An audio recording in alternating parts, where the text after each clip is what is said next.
A esquerda é tudo para manipular e atingir o poder. Então, eles têm medo de um debate aberto, verdadeiro e sem censura. Porque a verdade acaba sendo como um leão, né? Falava Santo Agostinho. Ela é liberta e domina. A esquerda tenta censurar a verdade através de mecanismos de propaganda, de engenharia social ou de censura descarada. Então, eles realmente evitam o debate. Com as suas narrativas, né? É. Com as narrativas vai se... Você estudou o quê, Paulo? Você se formou? Como é que é a sua vida? Como é que é a sua história? Eu tinha começado a faculdade, aí eu me alistei voluntariamente para servir o Exército. Aí eu fiz o curso de formação de oficiais da reserva, CPOR de São Paulo. Então eu sou aspirante R2 da Arma de Comunicações. Depois eu fui estudar administração e economia. E na administração e economia, eu vi que o ensino é muito voltado para a matemática econômica. Então, aquilo tem uma ideologia por trás, que é a ideologia positivista, a ideia de que um grupo de iluminados, de tecnocratas, poderiam manipular a humanidade como se números fossem, como se as pessoas fossem só variáveis numa equação. Aquilo me incomodou. Aí eu fui estudar uma vertente chamada Escola Austríaca de Economia. A Escola Austríaca de Economia, ela tem raízes na Igreja Católica e ela estuda a economia do ponto de vista da ação humana, das aspirações subjetivas do homem. Então ela não reduz o homem a uma variável numa equação, ela leva em conta as preferências, as aspirações, as particularidades do indivíduo. E ela prega o livre mercado, a figura do empreendedor, aquilo que é impossível para um planejador central prever. Ela é a melhor arma que nós temos contra o comunismo, contra o planejamento central. Aí, da Escola Austríaca de Economia, eu cheguei na filosofia e na teologia. Isso me levou até ao meu reencontro com Deus, ao meu reencontro com Jesus, quando eu realmente me crismei ali em 2016. Né, eu quero até renovar a minha crisma. Mas, a partir daí, eu comecei a estudar filosofia. Então, agora eu tô fazendo uma graduação em filosofia agora. Eu tranquei agora para fazer a campanha. Mas você chegou a concluir as outras graduações? De administração e economia. De filosofia eu estou em processo. E você gosta disso? Você gosta desse movimento, do aprender, do conhecimento? Eu gosto demais. Porque é o amor à verdade que move a busca pelo conhecimento, né? Então, esse amor à verdade vai levar à sabedoria, porque não é o conhecimento em si. Eu sempre digo que o homem precisa estudar muito para chegar a ter a sabedoria que uma pessoa simples do campo tem, por exemplo. Então, aqui na cidade, com anos de doutrinação na escola ou de manipulação pela mídia, é preciso estudar muito para voltar a ter a sabedoria que o homem do campo tem. Então, ao estudar a economia, a filosofia, a sociologia, eu gosto muito de ler essas coisas, isso acaba me ajudando a chegar um pouquinho melhor na sabedoria do homem do campo. Ainda falta muito.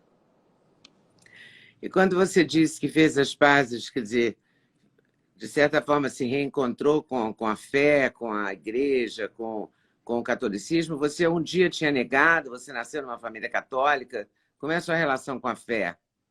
Meu avô, quando eu era bem pequeno, e ele me educou em casa até os 7 anos, ele me falava da Bíblia, ele me alfabetizou com a Bíblia. E com ele eu tinha esses valores religiosos. Só que aí eu fui para a escola, e na escola o ensino acaba sendo viesado contra a religião. Eles ensinam inverdade sobre a Igreja Católica na escola, por exemplo. E eu nunca fui contra a Igreja Católica, mas eu acabei perdendo a fé. Eu acabei me tornando um agnóstico na época da escola. Então eu questionava a existência de Deus, eu achava que religião era coisa de pessoas pouco instruídas, o que era uma arrogância da minha parte, era uma soberba da minha parte. Então, só porque eu era um aluno razoável na escola, eu comecei a me achar muito espertinho. E eu não era nada, eu era um bobo, um aluno, escolinha, achando que eu sabia mais do que a sabedoria dos santos, uma coisa absurda. Agora, eu sempre encarei a igreja como uma boa instituição. Eu nunca fui um esquerdista contrário à instituição da igreja. Então eu me lembro que um dia uma professora comunista lá começou a falar mal da igreja, e ela falou, melhor que a religião fosse extinta do mundo. Ela era marxista, né? Ela achava que a religião era o ópio da sociedade. Aí eu falei, professora, não. olha, mesmo eu não tendo fé, eu prefiro que as pessoas tenham fé e sigam os 10 mandamentos e tenham medo da punição eterna, porque aí elas vão ter menos propensão a matar, roubar, fraudar, né? Desintegrar a família com comportamentos errados. Então a igreja é boa. Posso até não ter fé, mas eu espero que os outros tenham. Eu tinha essa noção sociológica da igreja. Mas eu ainda não tinha noção de que ela é o corpo de Cristo, né? Eu ainda não tinha aquela noção sobrenatural. Aí, quando eu estava no exército, o exército ele faz uma coisa que tem que fazer mesmo. Você chega no exército, o sargento dá um esculacho, manda marchar com uma mochila pesada nas costas, fome, frio, e tem que ser assim mesmo, porque aí acaba o mimimi. E aí, naquela situação ali de cansaço, sono, fome, frio, eu olho para cima, me sentindo um pobre coitado, eu olho para cima e vejo a beleza do universo, né? Aí eu falei, nossa, olha eu aqui, uma pobre criatura orgânica acabada aqui, olha o tamanho do universo. Deve ter um criador, né? Porque isso não pode ser um universo inanimado, indiferente. Deve ter um criador superior a todos nós aqui que planejou isso com amor e sabedoria. Aí eu sentei lá, falei, Senhor, faz muitos anos que eu não converso com o Senhor, mas eu queria que o Senhor me desse forças aqui. E ele me deu. E aí um tempo depois, eu estava um pouco desanimado ali, a minha mãe, que é médica, a Lígia Cogos, pediu para eu rezar uma Ave Maria com ela. Aí eu ainda estava com aquela soberba racionalista, né? Falei, mãe, você é médica, você acha que rezar uma série de palavras na frente de uma imagem de gesso vai adiantar alguma coisa na minha vida? Aí ela falou para mim, não, mas eu não quero que você dê argumentos racionais, eu quero que você atenda o pedido de uma mãe. Pode fazer isso? Ah, posso, vai. Aí uma mãe pedindo para outra ali, a minha mãe pedindo para a mãe de Jesus, Ave Maria cheia de graça, rezei. Aí me veio uma ideia. Falei, imagina eu aqui com uma dificuldade existencial, e imagina a Igreja Católica com 2000 anos de esplendor, enfrentando todo tipo de inimigo. Será que não é mais fácil eu estar errado e a Igreja estar certa? E se tudo isso que eles pregam é verdade? E se Jesus é Deus mesmo? E se a Igreja é uma instituição divina, iluminada pelo Espírito Santo? Eu acho que eu estou errado e a Igreja está certa, sabe? Faz mais sentido. Aí eu corri para a igreja, falei com o padre, padre João Bechara. Aí começou. Aí eu me encontrei com Jesus ali.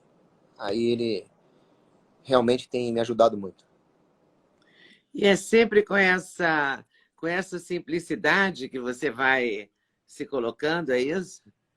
Ah, tá Aí na eu fui lá e Bíblia. falei para o padre, olha, isso aí deve estar certo. É assim, com essa Não, tranquilidade. eu cheguei para o padre e falei, padre, como é que funciona isso aqui? Eu falei exatamente assim. Ele chegou até a dar risada. Você é uma figura, cara. Você falou assim com ele. Falei, padre, como é que funciona isso aqui? Aí E ele ele ficou te muito... explicou como? O que ele te disse? Ele O falou, que te convenceu? Foi a tua mãe com a oração? Foi o padre com a explicação? O que te convenceu? ele falou para mim, isso aqui funciona assim, Deus te chama e você vem. Agora, depois ele me deu explicações um pouco mais técnicas, né? E aí eu fiz a minha iniciação cristã. Mas é o que está na Bíblia, né? Deus revela a sabedoria aos pequeninos. A hora que eu abri o meu coração para a graça de Deus, aconteceu aquilo que São Tomás de Aquino fala, né? Para quem, quando se tem o dom da fé, nenhuma explicação é necessária. Você falou que é filho da Lígia Cogos. É a Lígia Cogos dermatologista? É. Caramba, eu já fiz vários debates com ela, várias entrevistas com ela, e nunca soube que você seria filho dela. Olha que loucura. Ah, que O alegria. mundo é muito pequeno, né? É um ovo de codorna mesmo. É, estamos interligados. Incrível. E aí você vai estudando. E quem mais foi importante na sua vida? O Olavo de Carvalho, esse filósofo que você falou, Hope, né? Ah, o Olavo de Carvalho foi um mestre, né? O Olavo de Carvalho, eu até tenho algumas divergências com algumas ideias dele, principalmente no campo econômico. Eu defendo mais liberdades econômicas do que ele defendia. Mas as ideias do Olavo, primeiro a coragem dele, depois o brilhantismo intelectual dele no combate à agenda de esquerda, à escola de Frankfurt, Gramsci, ele desmascarou toda essa turma. E ele resgatou uma história intelectual no Brasil de grandes autores que hoje, infelizmente, são esquecidos, né? Então, Mário Ferreira dos Santos, Gustavo Corsão, Og Leme, Eduardo Prado, o Olavo de Carvalho trouxe esses nomes de volta ao debate. Tudo isso sem uma formação formal em filosofia. Ele é um autodidata em filosofia. Então, realmente, o diploma, ele não é um atestado de sabedoria. O diploma é uma formalidade. O Olavo de Carvalho é, sem dúvidas, um dos maiores filósofos que o Brasil já teve, sem formação formal. Então, ele foi uma excelente influência para todos nós aqui na direita. O meu pai, por exemplo, Valdemar, ele é um grande exemplo de honestidade, integridade. E é interessante que ele não é cristão. Ele é eu diria que ele é um judeu não praticante. Mas eu falo para ele que para ele ser santo só falta fé cristã, porque se ele tiver isso, ele vai ser canonizado, porque ele é muito correto, muito íntegro, muito corajoso. Então ele me inspirou muito nessas virtudes cardinais, né, que a gente chama fortaleza, prudência, justiça, temperança. E eu tive também bons amigos, bons professores, por exemplo, tem os irmãos Fernando Quioca e Cristiano Quioca. Eles têm um instituto chamado Instituto Rothbard, que é Rothbard. E eles que me trouxeram para esse lado da escola austríaca, da liberdade econômica. Na época que eu estudava economia, eu tinha umas discussões gigantescas com eles. E graças a eles eu conheci os autores da escola austríaca. E hoje eu defendo a liberdade econômica baseado em tudo isso que eu estudei com eles, né? Você foi se formando ao longo desse tempo, sempre em busca do conhecimento, e o conhecimento te levando para outro conhecimento, né? Eu diria que é isso. Vai arrastando porque a verdade é absoluta e una, né? Ela é uma só. Então, os desdobramentos da verdade, que são os campos do conhecimento, um vai puxando o outro.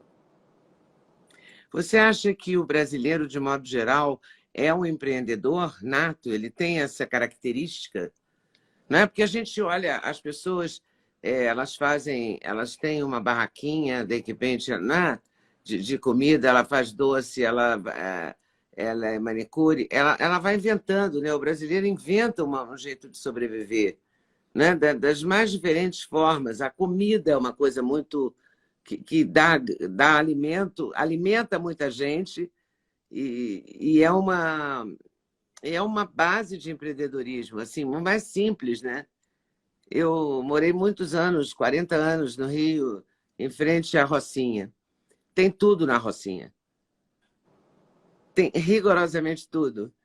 Quer dizer, os grandes bancos, as lojas e tal, chegaram muito depois do conhecimento e da experiência dos comerciantes locais, sabe?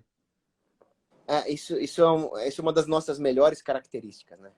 O brasileiro, ele é criativo, ele é empreendedor, e quando eu defendo a liberdade econômica, algumas pessoas falam, mas Cogos, aqui no Brasil você vai defender liberdade econômica? Como é que o brasileiro vai fazer sem um Estado grande, sem um Estado paternalista? Eu falei, olha só, apesar do Estado paternalista, apesar do Estado agigantado, apesar da burocracia e dos impostos, ainda assim o brasileiro é criativo, independente e engenhoso o suficiente para empreender. É impressionante a criatividade do brasileiro, o quanto ele consegue inovar, o quanto ele consegue achar soluções. Imagina esse povo livre, sem as amarras do Estado, sem o medo do crime. Imagina o quão longe o Brasil vai chegar com liberdade e com segurança. Ninguém segura o Brasil se isso acontecer. E a questão da comida, isso mostra o quanto que o brasileiro tem uma cultura local forte. Em cada região do Brasil que a gente vai, tem um prato maravilhoso diferente. Eu como gordinho, adoro falar desse assunto. Imagina, você vai numa região de Minas Gerais, vai numa região do Nordeste, vai numa região do Vai ao interior do Pará, Paulista, você vai chegar no em Pará. Belém, tem coisas incríveis, né? Não, e as frutas que tem lá, né? É inacreditável. O Brasil é muito rico, né? Tem um potencial gigante, né? Pois é, tudo que o brasileiro precisa é de liberdade e segurança. Inclusive aqui em São Paulo, né, na cidade de São Paulo, nós temos uma cultura gastronômica riquíssima, porque existem imigrantes Riquíssimo. árabes, existem imigrantes italianos, imigrantes japoneses, cada um trouxe uma característica culinária. Então tem uma diversidade maravilhosa de culinária aqui em São Paulo. E esse patrimônio histórico gastronômico tem que ser preservado. Eu tenho um projeto de isenção de impostos para os donos de restaurante com mais de X anos. Né? Pela tradição gastronômica que eles representam, que tem que ser preservada. Gostou do corte que você acabou de ver? Vale a pena conferir com certeza, né? Então vai conferir muitos outros cortes no canal de cortes Leda Nagli. É claro que a entrevista completa você vai conferir no YouTube Leda Nagli, canal Leda Nagli do YouTube, você não pode perder de jeito nenhum. Valeu, tô te esperando, hein? Vem nessa!